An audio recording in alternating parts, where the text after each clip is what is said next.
Welcome back to the Deep Dive. It is late January 2026. 2026. It still sounds like the future when you say it out loud. It really does. And if you're listening to this in real time, just, take a look at the calendar. We are deep in the reality check zone of the new year. Oh, absolutely. The champagne corks from New Year's Eve have definitely landed. Yeah. The confetti's all swept up. Yeah. And that shiny golden optimism of January 1st is starting to meet the friction of actual life. The friction of old habits, same schedule. Yeah. There is such a specific energy to late January. It's like the hangover of ambition. That's a great way to put it. We all made these massive lists of resolutions, especially for our businesses, for our marketing. And now we're staring at them thinking, am I actually going to do this? Or was that just the champagne talking? It is the critical moment. Yep. I mean, it is the make or break moment. Statistically, this is pretty much the week where most strategic plans just quietly die. Right. They get shoved into a drawer or the buried folder on the desktop, and we just go right back to autopilot. Yeah. Which is exactly why we're turning on the likes today. We are pointing our spotlight squarely at that stack of marketing resolutions. And look, for any new listeners, let me just briefly explain the philosophy here at the Deep Dive. We know you are the learner, you're curious, you're smart, but you're also busy. Incredibly busy. You don't have time to read 20 articles and 3 books just to get to the core of an issue. So we do it for you. We take a whole stack of sources, articles, research, white papers, and we just extract the shortcuts. We find those aha moments so you can be the smartest person in the room without all the information overload. And today's topic, this new year, new start mindset, is all about revisiting the marketing plan. Yes, and for this, we're pulling heavily from a fantastic piece in Channel I written by Jo Buchanan. It's called Marketing Masterclass, How to Design a Simple Marketing Plan in 2026. And what I love about this source right off the bat is that it isn't some lecture on how to do more. No. It's a guide on how to survive. It's about sanity. I am a huge fan of sanity. Because the alternative is what Buchanan calls sailing in the wind with no compass. Which, if I'm being honest, is how I spend about 80% of my life. It's a terrifying image for a business owner, though, isn't it? Okay. Sailing with no compass means you're moving, you are expending energy, the sails are full, but you have absolutely no idea where you'll end up.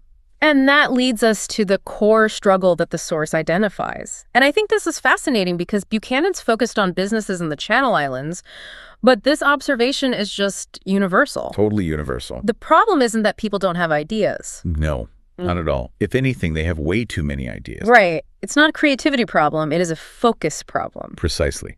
Buchanan calls it the scattergun approach. And I think we need to pause on this for a second because the psychology of why this happens is so important. Okay. We have all been there. 1 week, you are obsessed with LinkedIn. You're posting thought leadership. You're commenting on everything. You're a LinkedIn guru for 7 days. Exactly. Then you read an article about email open rates, and boom, you pivot entirely to newsletters. Then, and this is the classic 2026 problem, someone mentions TikTok. Ugh, the TikTok panic. Wait, am I totally irrelevant because I'm not doing some dance trend panic? Yes. And suddenly you're trying to learn video transitions instead of, servicing your actual clients. Yeah. But let's look at the research mentioned in the source. It cites data from Orchard Insights. Okay. They analyzed social media activity for local organizations and found this very specific, very damaging pattern. Which was? The pattern was active but thin. So organizations are present on social media, yes, but they're spreading these small teams, or often just one stressed out person, across 4 or 5, maybe 6 different channels. While also trying to do their actual job. Correct. Yeah. And the real consequence of this scattergun approach isn't just that you're tired. Right. It's that you never achieve mastery. You never hit that tipping point on any single platform because your effort is just too diluted. You become a jack of all trades, master of none. And exhausted by all. And exhausted by all.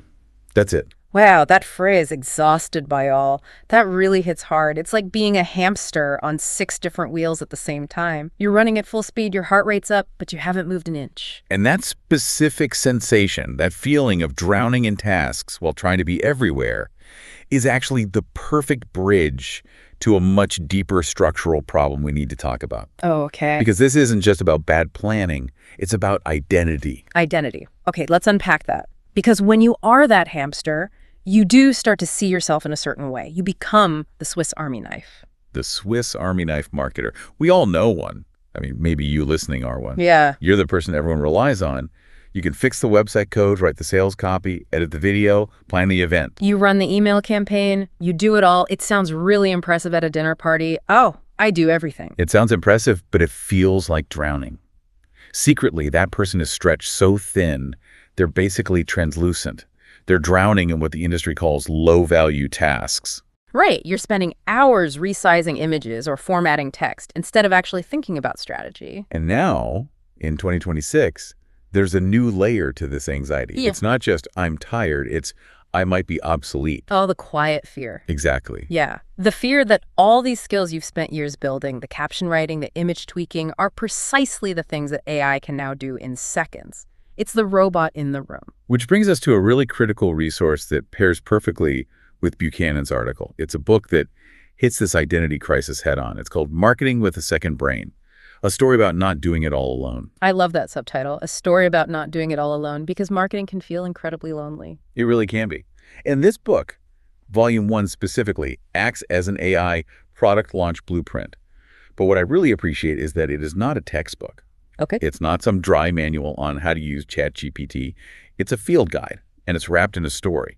It follows a protagonist named Alex. Tell me about Alex. I have a feeling Alex is going to sound very, very familiar to a lot of our listeners. I think so. Alex is the classic Swiss Army knife we just described, facing an impossible high-stakes deadline.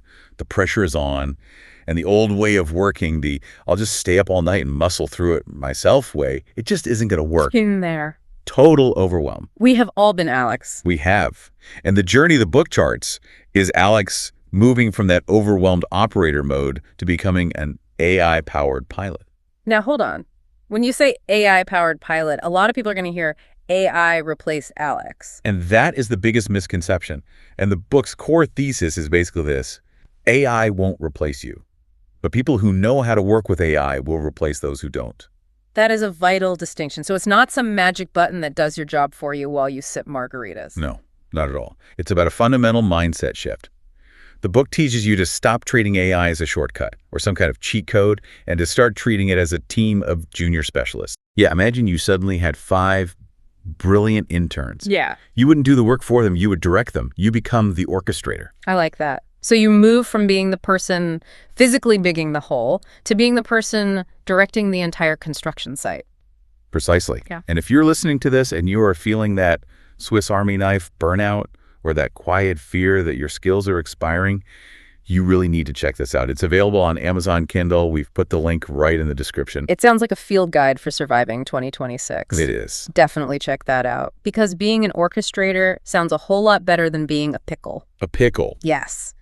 This brings us right back to Jo Buchanan's article and her 5-step plan. Step 1 is ruthless prioritization.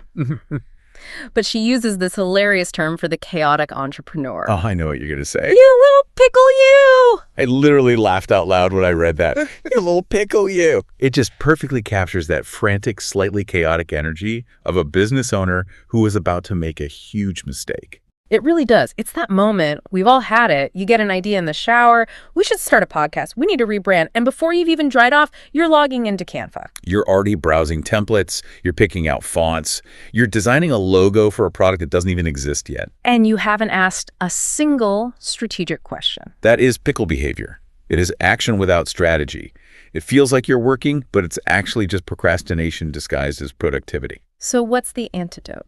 Buchanan's rule here is simple, but it is physically painful for creative people. Pick 3 outcomes, not 30. 3. Okay, I have to push back on that. Just 3 for a whole year. That feels, I don't know, lazy. Shouldn't we be more ambitious? See, this is the trap we all fall into. Buchanan argues that the 4th priority is the mortal enemy of the first. The enemy of the first. Yeah, it's not a preference. It's a physics problem. You have a limited amount of caloric energy as a business owner. Your team has limited hours. If you split that energy 30 ways, or even just 10 ways, you fall below the threshold of impact for all of them. So you can't move the needle on anything. You literally can't. So by trying to do 10 things, you basically guarantee you'll fail at all 10. But if you put all that force behind just 3, you can actually break through. And we have to be clear about the difference between activities and outcomes, right? Because posting on Instagram is not an outcome. 100% correct. That's a task. An outcome is strengthen our reputation in the industry, or attract new clients, or maybe get existing clients to buy more.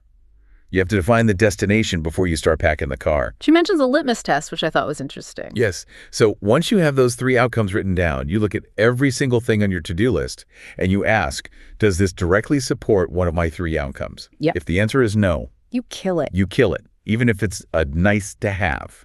Especially if it's a nice to have. Right. Nice to have is the enemy of must do. That is ruthless, but I get why it's necessary. Okay, so let's say we've done the hard work. We're not pickles anymore. We have our 3 targets.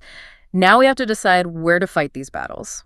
Step 2, choosing core channels. And this is where the fear of missing out, FOMO, really just weaponizes itself against us. Oh, big time.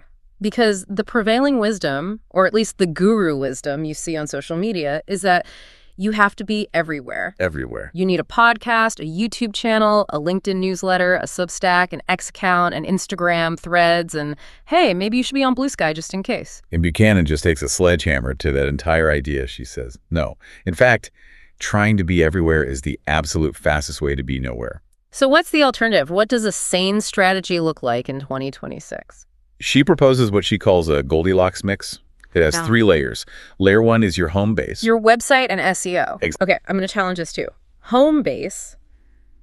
It sounds a little bit, I don't know, 2010, doesn't it? Build a website. I mean, people spend their whole lives on social apps now. Why does a website still matter in the age of AI? That's a great question. And that is exactly why it matters more than ever. Let's just look at the technical reality of 2026. Social platforms, LinkedIn, Instagram, TikTok, they are walled gardens. Right. You do not own that land. You are renting. And the landlord can raise the rent at any time. The landlord can raise the rent, they can change the locks, or they can evict you entirely. We've seen algorithm changes wipe out businesses overnight. But your website, that is the only piece of digital real estate you actually own. That makes sense. You control the schema. You control the user journey. And in a world where AI agents are scraping the web for answers, having a high authority home base is the only way to make sure your company is the answer they find. So it's the difference between renting a flashy apartment and actually owning the house. Precisely. So that's layer 1. Layer 2 is your owned audience, specifically email marketing. Ugh, email. The cockroach of the internet. It survives everything. It does, doesn't it? Yeah. Nuclear war, pandemics, TikTok bans. Email just keeps going. Yeah. And why? Because it is a direct line. Yeah. There's no algorithm standing between you and the inbox. That's a powerful thought. If you have a list of 5,000 people, you can reach them whenever you want. That is real power. Okay, so home base and owned audience, I'm with you. But surely we need some social media. We can't just be hermits. We can have social media, but the rule is 1 primary social channel. 1. Okay, devil's advocate again. If I tell a client, hey, I want you to delete your TikTok, your X, and your Threads and just use LinkedIn, they're going to look at me like I'm leaving a huge pile of money on the table. Isn't that risky? That is the fear speaking, and Buchanan addresses this. The data from Orchard Insights suggests that while your audience might be on TikTok, you aren't effectively reaching them there with just 5% of your effort. Ah, it's the intensity game again. It is. I mean, think about how these algorithms work. They reward consistency, depth, and engagement. If you put 100% of your creative energy into LinkedIn, commenting, posting video, engaging with others, you trigger the network effects of that one platform. You build momentum. You build real momentum. But if you take that same energy and you split it 5 ways, you trigger nothing. You are mathematically guaranteeing obscurity by trying to be ubiquitous. So it's better to be a superstar in 1 room than a ghost in 5 rooms. Perfectly said. And the expert insight here is the timeline. You have to commit to this one channel for at least 6 months. 6 months? That's an eternity in internet time. Why so long? Because marketing is like a flywheel. It takes a huge amount of energy to get it moving. If you try a channel for 2 weeks, don't see viral success, and then quit. Yeah. You haven't tested the channel, you've just tested your own impatience. Right. You need 6 months to gather enough data to know if it's actually working. That makes a lot of sense. It completely stops the shiny object syndrome. Exactly. Okay, so we've got our 3 outcomes from step 1. We have our channel mix home base plus email plus 1 social from step 2. Now we need to talk about the grind, the day-to-day. Step 3 is building a realistic rhythm. And realistic is the key word that is doing all the heavy lifting here. Because this is where the self-sabotage kicks in, right? We sit down on a Sunday night, we're feeling ambitious, and we say, I am going to post every single day at 8 a.m. And we truly believe it. In that moment, we think we're machines. But then Monday happens. Tuesday happens. Wednesday, a client has a crisis. You miss the 8 a.m. post. And the shame spiral begins. The shame spiral. You miss one day, so you feel like the streak is broken. You think, well, I failed. The whole plan is ruined. So you just stop posting entirely. It's that all or nothing mentality, and it is poison for consistency. So what does a realistic rhythm actually look like then? Buchanan suggests a schedule that accounts for human fallibility. First, 1 email per month. 1 a month. I can do 1 a month. That feels like a vacation. All right. It feels attainable. Then, 1 to 2 solid LinkedIn posts per week. Not per day, per week. That's it. That's it. And finally, 1 hero piece of content per quarter. Let's define hero piece. What are we talking about here? A big rock. Yeah, this is your anchor. This is a comprehensive guide, a webinar, a white paper, a live event. Something really substantial that proves you are an expert. So 4 times a year, you go big. The rest of the time, you're just keeping the lights on. Exactly. And the only way to survive even this lighter schedule is through 2 specific tactics, batching and repurposing. Okay, batching, I know. That's basically meal prepping for your content. Yes. Do not wake up every Tuesday trying to be creative out of thin air. Sit down once a month, write all your ideas, draft the posts. Do it when you're actually in the zone. But repurposing, I feel like a lot of people get this wrong. They think it's just copy pasting. It's not copy pasting. It's translating. This is the secret weapon. You have to be relentless about repurposing. Yeah. So if you write that 1 hero piece, say a blog post about top trends in 2026, that is not the end of the content. That is the source material. Okay, so walk me through the waterfall. How do we turn that 1 piece into 5? Okay. So you write the blog post for your home base. That's 1. You take the 3 main headings and you turn them into a carousel PDF for LinkedIn. That's 2. Right. You record a 60-second video of yourself summarizing the main point for your social channel. 3, you take the intro and the link and you send that as your monthly email. 4, you take a controversial quote from the article and make that a text-only post to start a debate. 5. So 1 idea just filled your content calendar for 2 weeks. Exactly. And this connects right back to that second brain book we mentioned. This is where the orchestrator mindset really kicks in. You shouldn't be the one manually resizing that carousel or transcribing that video. That is exactly where you use your junior specialists, your AI tools, to do the heavy lifting. Hey, AI, take this blog post and write me 5 LinkedIn hooks. And I think listeners need to hear this part because I know I struggle with it too. Aren't people going to get bored if I say the same thing 5 times? No, this is the spotlight effect. We think everyone is watching our every move. They aren't. Your customers are busy. They are not refreshing your profile. Good point. If you post something on LinkedIn and then you send it in an email and then you put it on your website, the odds of the same person seeing all 3 and getting annoyed are basically 0. And even if they do see it a couple of times? Repetition is how people learn. Repetition is how you get seen. Marketing is all about memory. If you say something once, you basically whispered it. If you say it 5 times in different ways, you might actually be heard. Repetition is how you are seen. I like that a lot. Okay, so moving to step 4. We're doing the work, we're repurposing, but is any of it working? This is measurement and decisions. And this is where most people either gloss over it or they just drown in data. They think they need some 20-page monthly report with pie charts and trend lines. The dreaded PDF that nobody ever opens. Nobody reads them. Not even the people who make them, Buchanan says. Reject the 20-page report. You only need to track 3 things. Only 3? 3 sanity metrics. Number 1, inquiries. Are people actually contacting you? And this is the crucial part. Where did they hear about you? It seems so obvious, but I feel like so many businesses just don't ask this question. They just see a lead come in and get excited. It is the single most valuable data point you can possibly get. You have to ask source. If 10 people say LinkedIn and 0 people say Instagram, you have just made a massive discovery. And this is where you have to be careful with vanity metrics, right? Because you might have 10,000 likes on Instagram. Right. You might have 10,000 likes on Instagram and 0 leads. And you might have 10 likes on LinkedIn and 5 qualified leads. Which platform is actually working? LinkedIn, obviously. But our ego loves the 10,000 likes. Our ego loves the dopamine. But you can't pay the rent with dopamine. So, metric 1 is inquiries. Metric 2 is website traffic. Which pages are people visiting? Okay. If everyone is reading your services page, that's a signal of good intent. If everyone's reading some blog post from 2022, maybe you need to update that post with a call to action. And the third metric? Engagement. But specifically, click-throughs, not just likes. Did they click the link in your post? Did they actually take an action? That tells you if your content is compelling enough to stop the scroll. And how often are we checking this? Because I know people who refresh their analytics app every single hour. It's an addiction. Which is just anxiety masquerading as work. Yeah. Buchanan's advice is clear. Check once a month. Once. Set a date, the last Friday of the month. Sit down with your coffee, look at those 3 numbers. And then, and this is the golden rule, remember that the power is not in the dashboard. It is in the decisions. The power is not in the dashboard. It's in the decisions. Yes.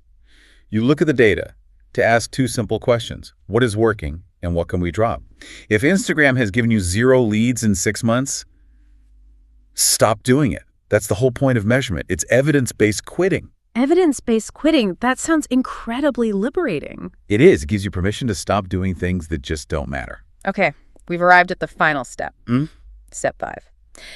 And honestly, this one felt the most human to me. It wasn't about data or algorithms. It was about biology. Step 5, respecting your energy. Or, as I like to call it, making sure your plan works on your tired days. This is the unspoken truth of marketing, isn't it? We always design our plans when we're high on caffeine, it's January 2nd, we're full of optimism. We design plans for our best self. But best self doesn't show up to work every day.